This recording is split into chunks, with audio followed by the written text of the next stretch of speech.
¿Qué tal? ¿Cómo están? En esta ocasión vamos a aprender a calcular conductores en baja tensión utilizando el criterio de la caída de tensión.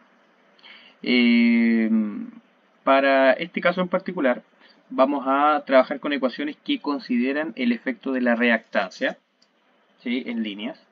Eso significa que en este caso estas ecuaciones nos van a servir para trabajar con secciones, en el caso del cobre, mayores a 35 milímetros cuadrados. Y en el caso de que sean conductores de aluminio, vamos a poder utilizar estas ecuaciones para calcular secciones mayores a los 70 milímetros cuadrados. ¿Sí? Bien, comenzamos definiendo algunos criterios que son importantes tener en consideración al momento de dimensionar los alimentadores. Criterio número 1, la intensidad admisible. Dice, el conductor seleccionado deberá soportar la corriente que demande la instalación sin sufrir deterioros de ningún tipo. ¿Eso qué significa? Que la corriente nominal del conductor, o ampacidad se le dice también, o capacidad de transporte también se le dice, tiene que ser siempre mayor a la corriente que me pida el sistema eléctrico que yo voy a energizar a través de este conductor. ¿Sí? Eso es importante considerar y revisar siempre antes de concluir cada uno de los cálculos. El otro criterio que tenemos que revisar es el criterio de la caída de tensión. Dice que el conductor que nosotros seleccionemos siempre tiene que garantizar que en el otro extremo de este conductor tenemos que llegar con una caída de tensión menor al 3% de la tensión nominal. ¿Sí? O sea, si yo empiezo con 220 volts, en el otro extremo yo no puedo llegar con una caída de tensión mayor a 6,6 volts. ¿Ya? Entonces, la sección del conductor que yo elija tiene que garantizar siempre esta condición. En caso contrario, no cumplimos con la normativa. ¿Sí? Y finalmente, la aislación. ¿Sí? La aislación que nosotros seleccionemos tiene que tener siempre las aptitudes necesarias para que pueda ser instalado en las condiciones que nosotros necesitemos, ya sea subterráneo, embutido, oculto, a la vista, aéreo, etcétera. Entonces es importante revisar las tablas del fabricante o bien los de la norma, ¿cierto? Y tenemos que buscar información sobre dónde podemos utilizar el conductor que estamos revisando, ¿sí? Porque hay aislaciones que solamente pueden ser utilizadas bajo techumbre, hay otras que pueden ser utilizadas a la intemperie, etcétera. Entonces eso es importante, ¿sí? Lo mismo para el caso de la intensidad admisible. Eh, la corriente nominal de los conductores la encontramos siempre en la tabla de los fabricantes. Entonces es importante contar con alguna tablita de algún fabricante en mano siempre cuando nosotros realizamos este tipo de cálculos. Bien, vamos ahora a revisar las ecuaciones. Para el caso de que sea un sistema monofásico, vamos a trabajar con esta ecuación. Si esta ecuación dice que la sección mínima va a ser igual a 2, 2 es una constante, porque 2 es, porque son dos líneas, fase y neutro. Después tenemos una L mayúscula, que es la longitud de la línea, en metros. Después tenemos I, que es corriente en amperes. Y finalmente tenemos el coseno phi, que es el factor de potencia. En el denominador tenemos gamma, que gamma es la conductividad del material, del conductor con el que vamos a trabajar. Recordemos que la conductividad es un indicador que nos muestra la facilidad con la que podemos hacer circular una corriente a través de este material. Y la conductividad varía en función de la temperatura. Mientras mayor sea la temperatura, menor es la conductividad. O dicho de otra forma, mientras mayor temperatura, el conductor eléctricamente pierde calidad. ¿Sí? Luego tenemos este término que es delta U, que es la caída de tensión. Esto tiene que quedar siempre expresado en volt. Caída de tensión máxima, ¿cierto? Después tenemos una constante que es menos, dice ahí, menos 2 por 10 elevado a menos 3. Después tenemos X. X es la reactancia. Vamos a ver más adelante cómo la vamos a definir. Y tenemos en el denominador, tenemos una N, que N es la cantidad de conductores por fase que yo quiero que sea este alimentador. Después tenemos L, y seno phi, ¿cierto? Que seno phi lo podemos calcular en función del coseno phi. Para el caso de la ecuación trifásica, los términos son muy similares, solo que no tenemos un 2, tenemos una raíz de 3. Esta constante también cambia. Y el resto de los elementos son idénticos. Más abajo, tenemos, vamos a explicar ahora lo que es el tema de la reactancia. Para este caso vamos a utilizar siempre como valor constante de la reactancia 0,08 ohm kilómetro. Esto aplica siempre para conductores que tengan una forma más o menos como la que vemos acá en estas imágenes. O sea, si su alimentador o subalimentador va a quedar instalado más o menos en esa forma, utilizar como reactancia 0,08 es bastante certero. ¿Y eso en base a qué? En base a la norma IEC 60.364-5-52, ¿sí? Que dice más o menos lo que acabo de explicar, pero resumido. ¿Sí? Entonces, siempre X para nuestro caso va a ser 0,08. Y finalmente, vamos a hablar sobre la conductividad. ¿Sí? Acá tenemos una tablita que nos indica, nos entrega información sobre la conductividad, para el caso del cobre y del aluminio. ¿Sí? Acá tenemos la conductividad para estos dos materiales a 20 grados, a 70 y a 90 grados. Podemos apreciar que la conductividad disminuye a medida que la temperatura aumenta. Entonces, ¿qué conductividad vamos a utilizar? Vamos a utilizar la conductividad en la peor condición. O sea, en este caso siempre vamos a trabajar con 90 grados. En resumen, si trabajamos con cobre, la conductividad va a valer 45,5 y si trabajamos con aluminio, 27,8. Bien, ahora vamos a hacer un pequeño ejemplo. Tengo preparado acá un pequeño ejercicio. Tenemos la siguiente situación. La línea va a ser de 390 metros y necesitamos energizar una carga que tiene una potencia activa de 120 kilowatts. Tiene un coseno phi de 0,9. Es un sistema trifásico, por lo tanto el voltaje nominal es 380 volts. Y tiene que ser la instalación de forma subterránea. ¿Sí? Vamos a comenzar haciendo este ejercicio. Vamos a calcular, primero que todo, la corriente. ¿Ya? La corriente nosotros la calculamos con la siguiente expresión. La corriente va a ser igual a la potencia, como es trifásico, raíz de 3, voltaje por coseno phi. ¿Sí? Esa es la ecuación que vamos a utilizar para calcular corriente. Si valorizamos esta expresión, va a quedarnos arriba 120 porque son 120 kilos, raíz de 3 por el voltaje que son 380 volts y en este caso va a quedar en kilos 0,38 por el factor de potencia que en este caso son 0,9.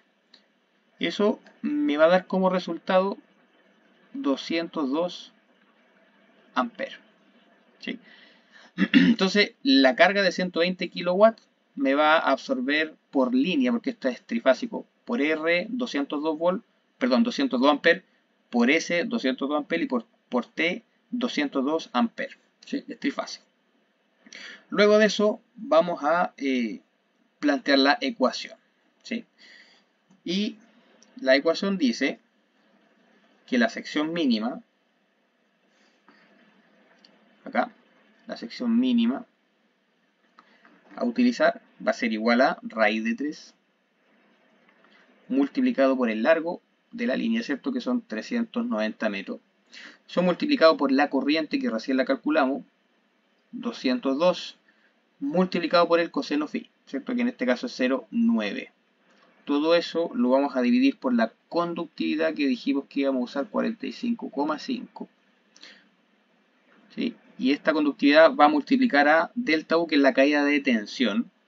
En este caso, como son 380 volts, el 3% de 380 volts es 11,4. ¿Sí? 11,4 menos una constante que es 1,732 por 10 elevado a menos 3. ¿Sí? Multiplicado por la reactancia. La reactancia entonces 0,08, ya lo conversamos. Y eso lo vamos a dividir por la cantidad de conductores que yo quiero que tenga por fase. Vamos a comenzar por uno. O sea, yo quiero que sea un cable por R, un cable por S y un cable por T. Y eso lo vamos a multiplicar por, nuevamente, el largo, 390 metros. Por la corriente, 202. Por el seno phi. El seno phi en este caso va a ser de 0,43. ¿Sí? Cerramos paréntesis y esta es la ecuación. Eso nos va a dar como resultado 402,46 milímetros cuadrados. ¿Ya? Entonces esa sería la sección mínima que este conductor debe tener en este caso. Si nosotros elegimos un conductor con una menor sección, la caída de tensión va a ser mayor al 3%. Bien, ahora con esta sección que le vamos a llamar sección teórica, porque es el resultado de la ecuación, por eso se llama sección teórica. Ahora vamos a revisar algunas tablitas. En este caso vamos a sacar esta tablita que yo la saqué del RIC 4, esta que está aquí en la parte izquierda, que dice que aplica para conductores THN, RB, RBK. Esas son las aislaciones, lo que está acá arriba en la parte superior. Y abajo tenemos las condiciones de instalación, que las condiciones de instalación están explicadas en otro video, ¿sí? Bien, vamos a lo importante. Nosotros necesitamos buscar un conductor que tenga una sección de al menos 402,46 milímetros cuadrados. Revisamos la tablita y nos damos cuenta que la sección más grande acá en este caso es de 300 milímetros cuadrados. Entonces no tenemos por tabla un conductor de 400 milímetros cuadrados. ¿Qué es lo que tenemos que hacer en ese caso? En ese caso ya no vamos a poder utilizar un conductor. Vamos a tener que utilizar dos conductores por fase o más. Ahí depende de lo que nos dé el cálculo. Entonces, N ya no va a ser 1. Ahora N va a ser 2. ¿Sí? Vamos a borrar este ejercicio, el resultado, ¿cierto? Bien. Entonces ahora N lo vamos a hacer 2. Lo ponemos acá. Y eso ahora nos va a dar como resultado 298,13 milímetros cuadrados. ¿Sí? Eso significa que la sección mínima tiene que ser de eso. Pero ojo, como en este caso van a ser dos conductores por fase, este resultado, esta sección teórica, la tengo que dividir por 2. Porque N es 2. Entonces, 298,13 dividido en 2, eso me va a dar 149 milímetros cuadrados. Este sería el resultado final del ejercicio. O sea, como van a ser dos conductores por fase, no tienen que tener una sección menor a 149 milímetros cuadrados. ¿Ya? Entonces, ahora vamos a la tablita nuevamente. Y ahora sí tenemos harta alternativa. O sea, desde este punto hacia abajo ya todos son mayores a 149. Por lo tanto, cualquiera de estos dos, perdón, de todos estos conductores que están hacia abajo, me podría cumplir desde el punto de vista de la caída de tensión. ¿Ya? En este caso, yo me voy a quedar con un conductor de 150 milímetros cuadrados. ¿Ya? Entonces lo vamos a anotar aquí abajito. Vamos a elegir un conductor de 150 milímetros cuadrados. Vamos a elegir en este caso una aislación que se llama RBK. ¿Por qué RBK? Porque esta aislación puede ser utilizada de forma subterránea. ¿Sí? Ahora, ¿qué es lo que hacemos como paso final? Revisamos que el conductor de 150 milímetros cuadrados tenga una capacidad de transporte suficiente para la corriente que necesita mi sistema.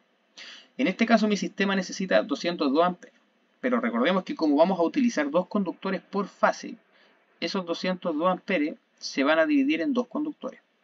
Por lo tanto, por conductor, ¿cierto? Voy a tener una corriente de 101 amperes. Entonces, este conductor de 150 milímetros cuadrados tiene que aguantar al menos 101 amperes. Veamos. Revisemos. Acá tenemos el conductor de 150 milímetros cuadrados y nos damos cuenta aquí de inmediato que para las condiciones de instalación para subterráneo en ducto me aguanta 296 amperes. Entonces, la corriente nominal de este conductor, vamos a poner aquí abajito, la corriente nominal del conductor es mayor a la corriente nominal de la red. Por lo tanto, cumple con el criterio que vimos anteriormente. ¿Sí? Entonces, en resumen, la respuesta final sería un conductor de 150 milímetros cuadrados, aislación RBK. Esto me quedaría algo así. En R, dos conductores. Y estos dos conductores, cada uno es de 150 milímetros cuadrados. Para S es lo mismo, para T es lo mismo. Para el neutro la norma dice que tiene que tener una sección al menos igual a la de los conductores de fase. Y para el cable de tierra de protección eso lo podemos sacar a través de una tabla. ¿Sí? Ahora bien, ¿qué dice la norma al respecto de cuando nosotros utilizamos más de un conductor por fase? La norma en este caso dice, acá tengo el punto, esto aparece en el RIC 4.5.28, revisemos. Dice, vamos a hacerle un poquito zoom, ahí está. Dice que se permitirá el uso de conductores en paralelo, como es el caso, unidos en ambos extremos formando un conductor único, es el caso que nosotros estamos haciendo ahora, dos conductores por fase de 150 milímetros cuadrados, en líneas de potencia cuya sección sea de 50 milímetros cuadrados o superior. En este caso, nosotros como tenemos líneas de 150 milímetros cuadrados, este punto aplica para nosotros. ¿Ya? Veamos qué es lo que nos pide.